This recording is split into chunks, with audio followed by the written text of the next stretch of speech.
السلام علیکم ورحمۃ اللہ وبرکاتہ نحمده ونصلی علی رسولہ الکریم اما بعد۔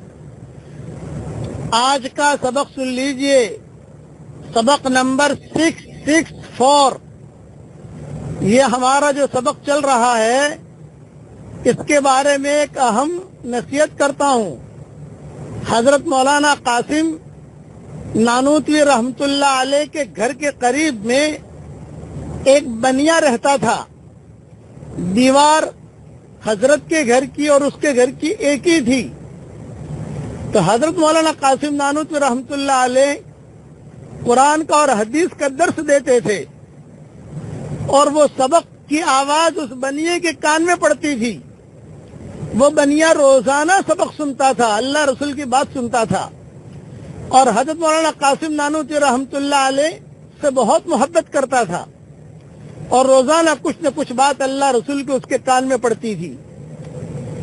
ایک دن خبر آئی حضرت مولانا کو کہ وہ بنیے کا انتقال ہو گیا۔ تو حضرت مولانا قاسم نانوتوی رحمت اللہ علیہ رات کو جب سوئے تو انہوں نے خواب میں دیکھا کہ وہ بنیا جنت کے اندر نہر میں تیر رہا ہے۔ حضرت مولانا قاسم نانوتوی رحمت اللہ علیہ نے اس سے پوچھا، لالا جی تم یہاں کیسے؟ تو بنیے نے بہت خوشی خوشی سے جواب دیا، حضرت روزانہ میں آپ کا سبق سنتا تھا اور انتظار میں رہتا تھا کہ مولانا قاسم نانوتوی سبق کب دیں۔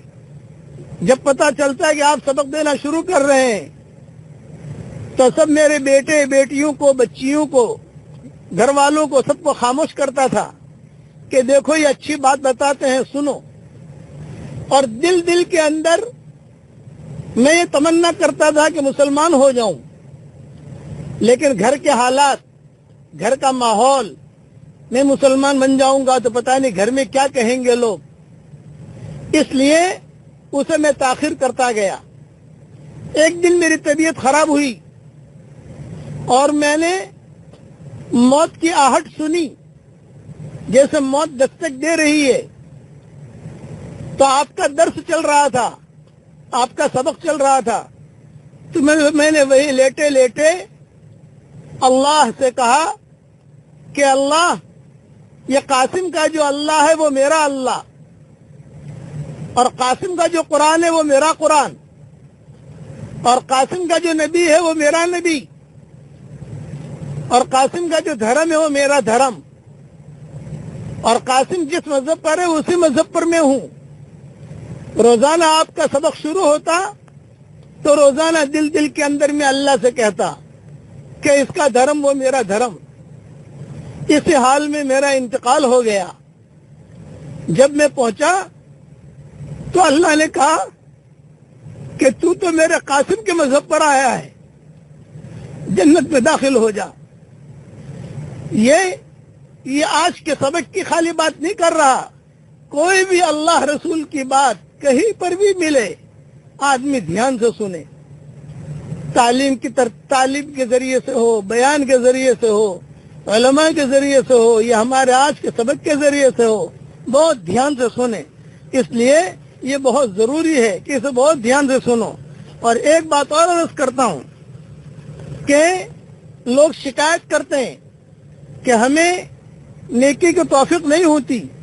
ذہن میں رکھنا کہ نیکی کی توفیق اللہ کی طرف سے ہوتی ہے، اور یہ بھی ذہن میں رکھنا کہ یہ اللہ جل جلالہ عما نوالہ کا فیصلہ ہوتا ہے، لیکن چھوٹے چھوٹے گناہوں کی وجہ سے نیکیوں کی توفیق سلب ہو جایا کرتی ہے، چھوٹے چھوٹے گناہوں کی وجہ سے۔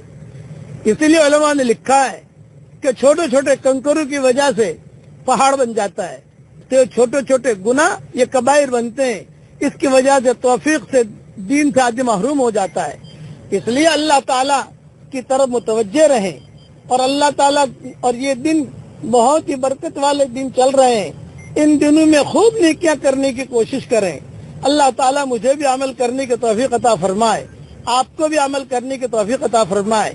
ابھی میں مینا کی طرف جا رہا ہوں، راستے میں ہوں اور یہ سبق دے رہا ہوں کار کے اندر. بس آپ اب میرے ساتھ آپ پڑھ لیجئے.